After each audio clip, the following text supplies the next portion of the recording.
ਸਰਬਜੀਤ ਸਿੰਘ ਸਰਾਂ ਜੀ। ਸਰਬਜੀਤ ਸਿੰਘ ਸਰਾਂ ਜੀ ਆਇਆਂ ਨੂੰ ਸਤਿ ਸ੍ਰੀ ਅਕਾਲ। ਸਵਾਗਤ ਹੈ ਆਪ ਜੀ ਦਾ। ਰੂਬਰੂ ਜੇ ਤੁਸੀਂ ਪ੍ਰੋਫੈਸਰ ਸ਼ੇਰ ਸਿੰਘ ਕੰਵਲ ਜੀ ਦੇ। ਸਰਬਜੀਤ ਸਿੰਘ ਜੀ ਦਾ ਬਹੁਤ ਬਹੁਤ ਸਵਾਗਤ ਹੈ ਜੀ ਪ੍ਰੋਗਰਾਮ। ਜੀ ਆਇਆਂ ਸਰਬਜੀਤ ਸਿੰਘ ਜੀ। ਹਾਂਜੀ ਸਾਹਿਬ, ਆਪ ਜੀ ਨੂੰ, ਪ੍ਰੋਫੈਸਰ ਸਾਹਿਬ ਨੂੰ ਤੇ ਸਾਰੇ ਹੀ ਸਰੋਤਿਆਂ ਨੂੰ ਬਹੁਤ ਹੀ ਪਿਆਰ ਭਰੀ ਸਤਿ ਸ੍ਰੀ ਅਕਾਲ ਜੀ। ਸਭ ਵੱਲੋਂ ਸਤਿ ਸ੍ਰੀ ਅਕਾਲ, ਸਭ ਵੱਲੋਂ ਸਤਿ ਸ੍ਰੀ ਅਕਾਲ। ਬਹੁਤ ਧੰਨਵਾਦ ਤੁਹਾਡਾ ਸਰਬਜੀਤ ਭਾਈ।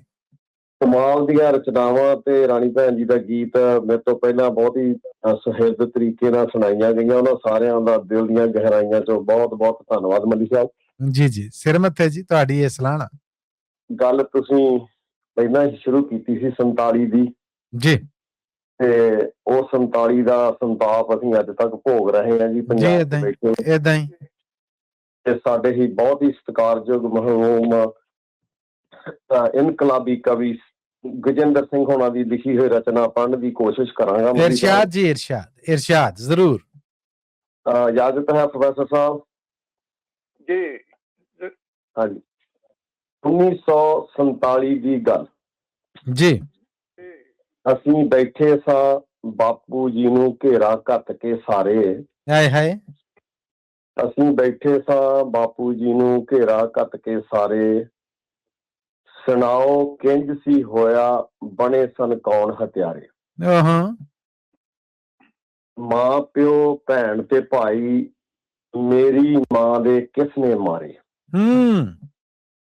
ਮਾਂ ਪਿਓ ਭੈਣ ਤੇ ਭਾਈ, ਮੇਰੀ ਮਾਂ ਦੇ ਕਿਸ ਨੇ ਮਾਰੇ।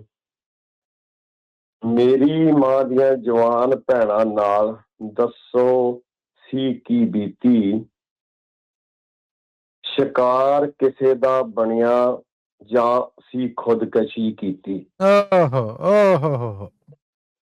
ਸ਼ਿਕਾਰ ਕਿਸੇ ਦਾ ਬਣਿਆ ਜਾਂ ਖੁਦਕਸ਼ੀ ਕੀਤੀ। ਕਿਸੇ ਤੋਂ ਇਹ ਵੀ ਸੁਣਿਆ ਮੈਂ ਤੁਹਾਡੇ ਵੱਡਿਆਂ ਬਾਰੇ।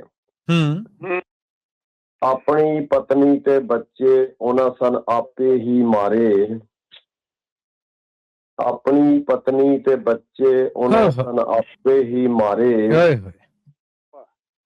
ਤੇਰਾ ਜੀ ਉਹਨਾਂ ਦੇ ਘਰ ਦੇ, ਤੇਰਾ ਜੀ ਉਹਨਾਂ ਦੇ ਘਰ ਦੇ ਨਦੀ ਦੀ ਭੇਟ ਕੀਤੇ ਸਨ। ਫਿਰ ਆਪਣੇ ਹੀ ਹੱਥੀ ਆਪਣੇ ਬੁੱਲ ਸੀਤੇ ਸਨ। ਵਾਹ। ਬਾਪੂ ਜੀ ਵਿੱਚੋਂ ਹੀ ਬੋਲੇ। ਮੋਦੀ ਸਾਹਿਬ ਕਹਿੰਦੇ ਬਾਪੂ ਜੀ ਆਪੇ ਵਿੱਚੋਂ ਆਪੇ ਹੀ ਬੋਲੇ। ਕਹਿੰਦੇ ਰਹਿਣ ਦੇ ਬਸ ਕਰ। ਰਹਿਣ ਦੇ ਬਸ ਕਰ, ਮੈਂ ਕੱਲਾ ਨਹੀਂ ਅਨੇਕਾਂ ਨੇ ਜਿਹੜੇ ਜਿਉਂਦੇ ਗਏ ਨੇ ਮਰ। ਮੈਂ ਕੱਲਾ ਨਹੀਂ ਅਨੇਕਾਂ ਨੇ ਜਿਹੜੇ ਜਿਉਂਦੇ ਗਏ ਨੇ ਮਰ। ਨਹੀਂ ਅਫਸੋਸ ਸੀ ਹੋਣਾ, ਨਹੀਂ ਬੀਤੇ ਤੇ ਸੀ ਰੋਣਾ। ਵਾਹ। ਨਹੀਂ ਅਫਸੋਸ ਸੀ ਹੋਣਾ, ਨਹੀਂ ਬੀਤੇ ਤੇ ਸੀ ਰੋਣਾ। ਜੇ ਛੱਡ ਕੇ ਘਰ ਆਪਣੇ ਕੌਮ ਦਾ ਕੋਈ ਘਰ ਵਸਾ ਲੈਂਦੇ। ਜੇ ਛੱਡ ਕੇ ਘਰ ਆਪਣੇ ਕੌਮ ਦਾ ਕੋਈ ਘਰ ਵਸਾ ਲੈਂਦੇ। ਆਪਣੇ ਖੰਡਰਾਂ ਤੇ ਕੌਮ ਦਾ ਹੀ ਘਰ ਬਣਾ ਲੈਂਦੇ। ਵਾਹ ਵਾਹ ਵਾਹ ਵਾਹ। ਆਪਣੇ ਖੰਡਰਾਂ ਤੇ ਉਹ ਕੌਮ ਦਾ ਹੀ ਘਰ ਬਣਾ ਲੈਂਦੇ। ਵਾਹ ਜੀ ਵਾਹ, ਵਾਹ ਜੀ ਵਾਹ, ਕੀ ਬਾਤਾਂ। ਆਪਣੇ ਖੰਡਰਾਂ ਤੇ ਕੌਮ ਦਾ ਹੀ ਘਰ ਬਣਾ ਲੈਂਦੇ। ਆਖਰੀ ਸਤਰਾਂ ਨੇ ਮੱਲੀ ਸਾਹਿਬ। ਜੀ ਜੀ ਇਰਸ਼ਾਦ। ਤੂੰ ਪੁੱਛਿਆ ਕਾਤਲਾਂ ਬਾਰੇ, ਨਾ ਲੈਂਦੇ ਡਰ ਲੱਗਦਾ ਹੈ। ਤੂੰ ਪੁੱਛਿਆ ਕਾਤਲਾਂ ਬਾਰੇ, ਨਾ ਲੈਂਦੇ ਡਰ ਲੱਗਦਾ ਹੈ। ਉਹਨਾਂ ਦੇ ਰਾਜ ਦਾ ਸੂਰਜ ਅੱਜ ਜ਼ੋਰਾਂ ਤੇ ਮਗਦਾ ਹੈ। ਆਖਰੀ ਸਤਰਾਂ ਜੀ ਮੱਲੀ ਸਾਹਿਬ। ਉਹਨਾਂ ਦੇ ਰਾਜ ਦਾ ਸੂਰਜ ਅੱਜ ਜ਼ੋਰਾਂ ਤੇ ਮਗਦਾ ਹੈ। ਬਹੁਤ ਹੀ ਪਿਆਰ ਭਰੀ ਆਪ ਸਾਰਿਆਂ ਨੂੰ ਸਤਿ ਸ੍ਰੀ ਅਕਾਲ ਮੱਲੀ ਸਾਹਿਬ। ਬਹੁਤ ਧੰਨਵਾਦ ਤੁਹਾਡਾ ਸਰਬਜੀਤ ਜੀ ਕਿ ਤੁਸੀਂ ਇੰਨੀ ਜਿਹਨੂੰ ਕਹਿੰਦੇ ਕਿ ਗੁੱਝੀ ਹੋਈ ਰਚਨਾ ਜਿਹੜੀ ਪੇਸ਼ ਕਰਕੇ ਚੱਲੇ ਜੇ। ਇਹ ਤੁਹਾਡੇ ਵਾਸਤੇ ਮੁਹੱਬਤਨਾਮੇ ਆਏ, ਇਹ ਲੈਂਦੇ ਜਾਓ। ਨਿਰਮਲ ਸਮਰਾ ਜੀ ਨੇ ਜਿਹੜੇ ਇਹਨਾਂ ਨੇ YouTube ਰਾਹੀਂ ਤੁਹਾਡੇ ਲਈ ਮੈਸੇਜ ਭੇਜਿਆ ਹੈ।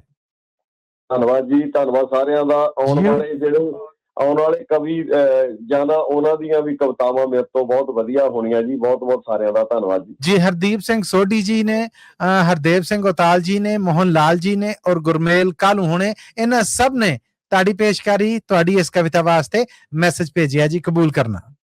ਸਾਰਿਆਂ ਦਾ ਬਹੁਤ ਬਹੁਤ ਧੰਨਵਾਦ ਜੀ। ਸਾਰਿਆਂ ਨੂੰ, ਆਪ ਜੀ ਨੂੰ, ਪ੍ਰੋਫੈਸਰ ਸਾਹਿਬ ਨੂੰ, ਸਾਰਿਆਂ ਨੂੰ ਪਿਆਰ ਭਰੀ ਸਤਿ ਸ੍ਰੀ ਅਕਾਲ ਮਲਿਕ ਸਾਹਿਬ ਜੀ। ਸਤਿ ਸ੍ਰੀ ਅਕਾਲ, ਬਹੁਤ ਧੰਨਵਾਦ, ਬਹੁਤ ਧੰਨਵਾਦ ਸਰਬਜੀਤ ਜੀ, ਥੈਂਕ ਯੂ ਸੋ ਮਚ। ਇਹ ਸਨ ਸਰਬਜੀਤ ਸਿੰਘ ਸਰਾਂ ਜੀ।